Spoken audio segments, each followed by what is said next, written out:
My name is Irene Olive Cates. I'm a native of Florida. I'm 30 years old. And a little bit of detail about myself. I am one of 8 siblings. I grew up in a household with my mother and my father. I'm the middle child. I graduated from Boca Ciega High School. I attended middle school at Azalea Middle and elementary school at North Shore Elementary. Once I graduated high school, I moved on to attend St. Petersburg College and I briefly studied business management. Left St. Petersburg College and I worked for a short stint for my family doing a bit of marketing. My family owned a gas station in Gainesville. I as well went to Le Cordon Bleu, the College of Culinary Arts, and I graduated with an associate's degree as well as with honors. I was in the Honor Society and now I am a member of the Culinary Federation. I enjoy culinary arts. Basically, my platform is kind of structured around health. I as well am single, no children, and I was campaign manager for Anthony Cates. He ran for a mayoral position in this 2013 election. He's also my brother, who now serves as campaign manager for me. We're kind of going back and forth. What goes around comes around. Yes. So we're going back and forth. I am the co-founder of a nonprofit organization by the name of Cates Enterprises Movement Change. It's a 501c4 federally recognized organization that focuses on the social welfare of the community.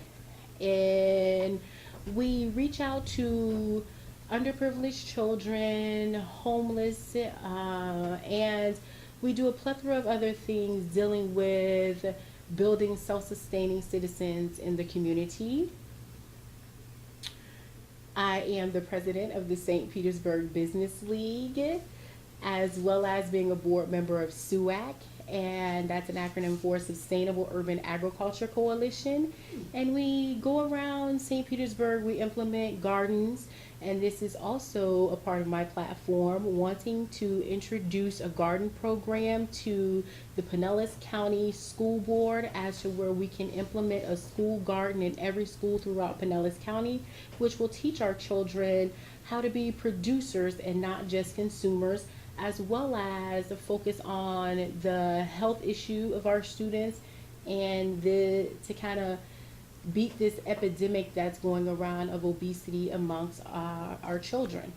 So, what other accolades can I give myself? Let's see. At the moment, I can't think of any other accolades yet. I reserve the chance to go back if I can remember any more. So that's my lowdown, and I could also speak on my platform if that's okay.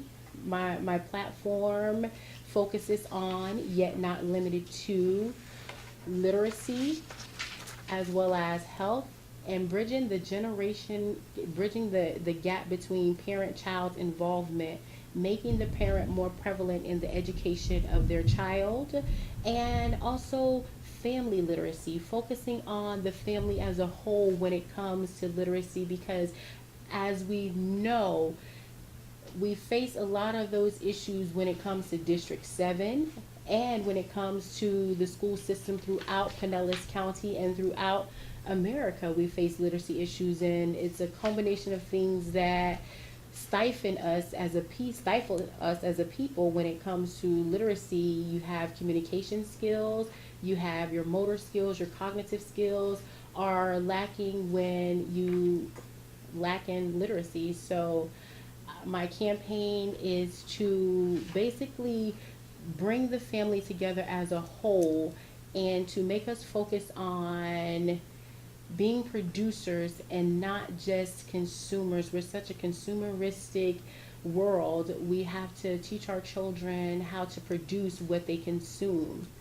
And as well as on the topic of being a producer, teaching our children, having a more innovative hands-on approach to how we teach our children in the classroom, kind of bringing them outside of that classroom structure and putting them out in the garden so they can kind of get back to nature and what goes on a regular day-to-day basis in our world. And as far as my school gardening program I'm trying to introduce to the school system, this can also be implemented in any subject throughout their curriculum, rather it be mathematics, social studies, history, science. It can all be integrated into my gardening program. So that's, that's a little bit of my platform without going off the deep end and going so far into it. Thank you. Okay. What are the pros and cons of pursuing federal money for local education? The pros of pursuing federal money and federal funds is that the children will be more privy to having more within the school system. With any type of funds that you receive that ultimately go directly back to the children, you can increase a lot of things as far as their education, as far as tools that you can utilize to have them have a more innovative hands-on approach to learning and being more involved in their education. I would say a con as to pursuing federal money is that you have certain mandates that you have to follow. With anything that's given, it's ultimately a stipulation that follows what's given. So you have to be careful about what you pursue and how you pursue it. Sometimes the means justify the end of what's going to go down. So you just have to take that educated approach to how you go about getting those funds. Okay. I don't know, should I be I'm looking at the camera, but I don't know, should I be looking at you guys? You're doing fine. Yes, it's fine. You have great stage presence. Yes. How would you explain zero tolerance? Is it a good policy? Zero tolerance. I feel as though that is a policy that could definitely be adjusted and worked upon, because when you categorize everything, when you put everything or every action in a box, then you have a lot of leeway for problems. Each child in each situation must be looked at on an individual basis. You can't just say this may be good for that, or what's good for the goose is not good for the gander sometimes. So you can't just say zero tolerance policy and, if someone starts a petty lunchroom dispute about, taking someone's milk, and, you can't equate that to someone bringing a gun on campus or someone threatening the life of someone. So the zero tolerance policy can definitely be worked upon. Okay. Would you support school uniforms in public schools? Why or why not? Yes, I would support school uniforms in public schooling. Uniformity is a good thing, and not only is it a good thing, it can alleviate a lot of other problems that come along with children and this whole bullying thing that it's like an epidemic now that's facing our school system. And as well as parents whom are not financially stable and they don't have the means to quote unquote keep up with the Joneses. So I do support school uniforms, and I would really love to see uniforms implemented in every school throughout Pinellas County. Okay, thank you. What's your opinion of the increasing reliance on computers for testing and learning? I don't know if I stated this before, but I say this. To every yin, there's a yang. We must get back to the basics. We can't put all of our stock into computers. I understand that we are very progressive, a progressive people and a progressive nation, and we have to move forward and keep up with the times. Although we're keeping up with the times, we can't forget about our old values and where we were.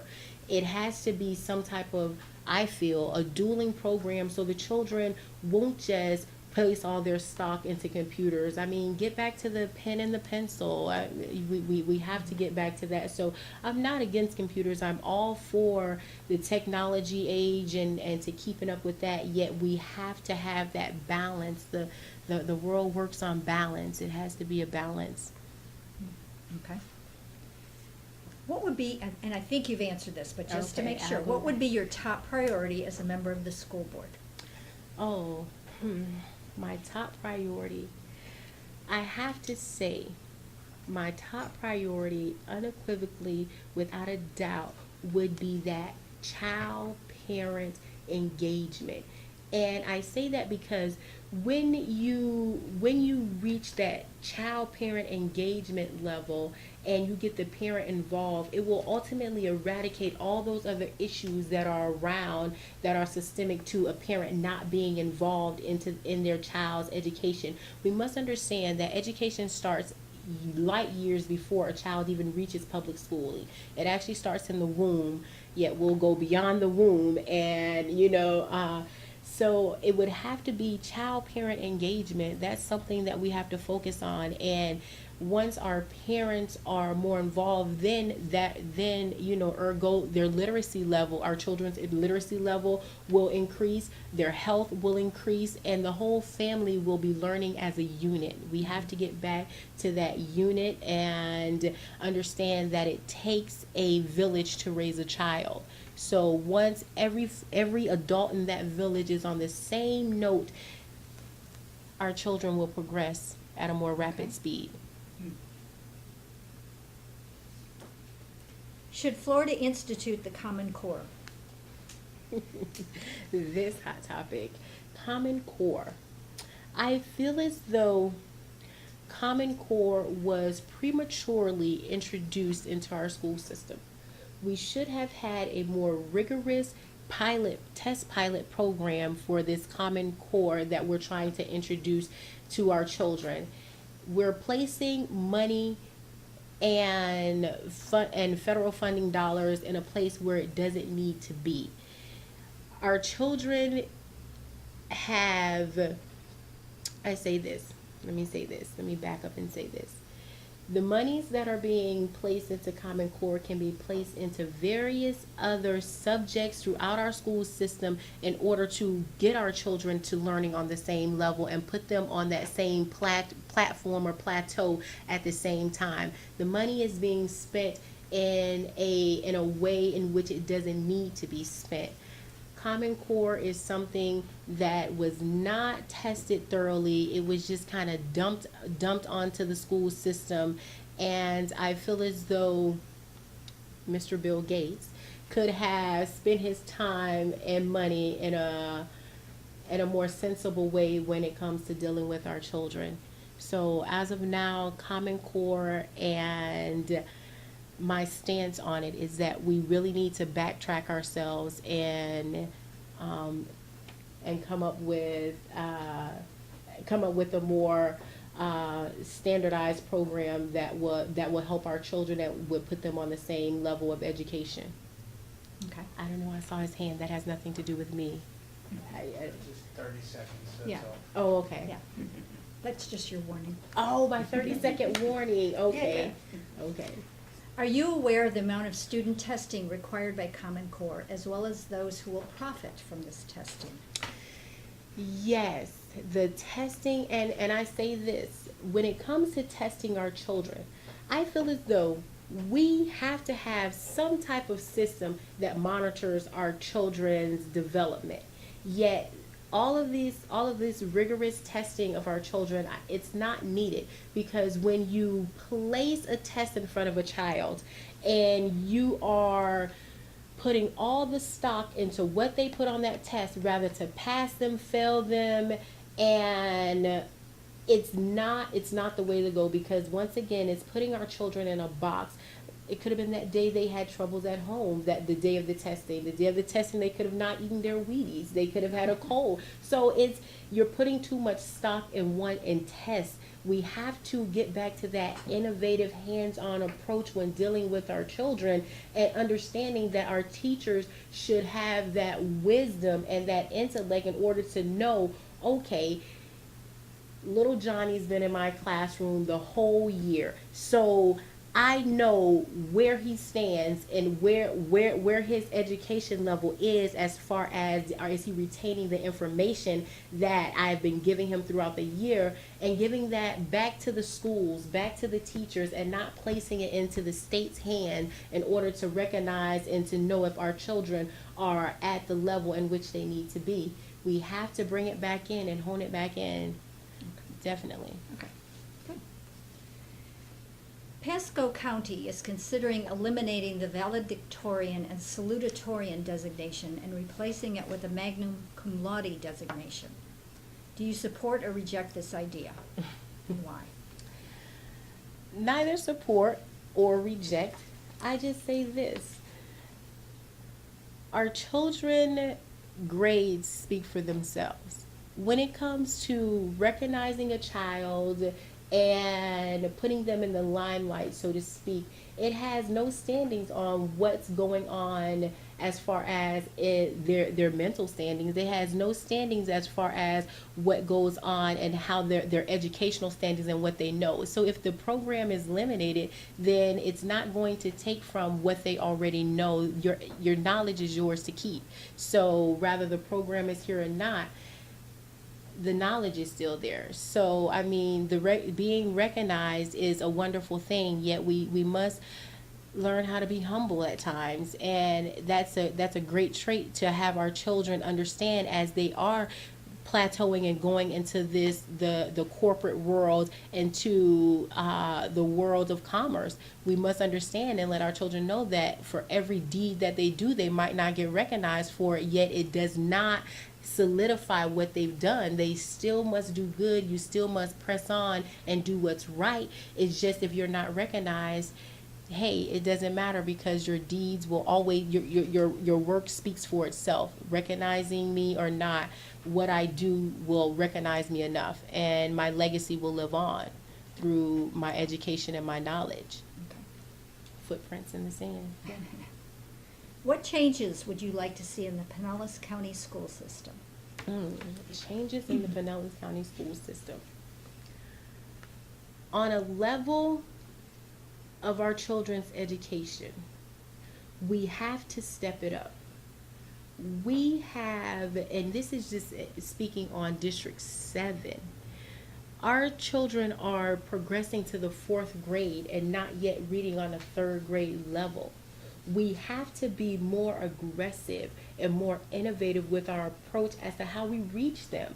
What may have worked then might not work now. Not saying then is wrong. It's just that our children are in a new era of technology, a new era of the world. So I would like to see us focus more on our children's literacy. Everything revolves around knowing how to read, knowing how to comprehend, knowing how to understand what you're reading. So I would really like to see a more rigorous program set in place on getting our children up to snuff with their literacy, because I tell you this, and it's coming right from my heart. Once a child can read, it opens up so many doors, and that light bulb just clicks on, that dim light or that glazy look that you may have seen while they're sitting in class, or that look as to where they don't feel as though they're acting out in school. When a child acts out, it's because of something that they don't know. So if we focus on literacy, our children will be much more prevalent to learning. Okay. Last question. Would you be a champion for restoring the curriculum of American history from the founding to include an in-depth study of the Constitution at the secondary level? Oh, yes, I can say that almost without thinking that I would. I really believe that our children need to know their history, understand their history, and and like you said, the Constitution, these are things that we're going to have to utilize in the real world. We have to put more into the school system what our children are going to do once they hit corporate America, the things they're going to see once they get out of the school system. So history, knowing where you come from, ultimately you'll know where to go, and you won't be doomed to repeat the same mistakes. So I would definitely say I would be so pro introducing more history to our children as it pertains to real life scenarios and coming into commerce and things that they must know as far as our Federal Reserve System, banking, and things of that nature. I would really, I would really support that without a doubt. Almost with my eyes closed, I would support something of that nature. Okay. Okay, those are the 10 questions. Okay. Now, we'd like to give you 2 minutes to just kind of sum up everything, or to just say anything that you may have Okay. missed, or you just thought of recently. Okay. Oops, I should have said that. So, whenever you're ready. Well, in summation, I would like to say the children are the future. Without them, we are sure to perish. We have to build bridges of understanding. And with those bridges of understanding, we must acknowledge that without them, there is no us. So let's take it back to the basics and give it a more one-on-one approach with our children. Because like I said, it takes a village to raise a child. And when you get everyone on the same page, ultimately our children win. And when our children win, we reap the fruits of their labor. So I can't stress enough, the children. We have to focus on them. I'm not saying focus on money. I'm not saying focus on what fundings we can get or anything of that nature. It just has to be taken back to the basics and given the power to the children. Good. Yes. Thank you. Thank you so much. Thank you so much. Now, do you have a card or something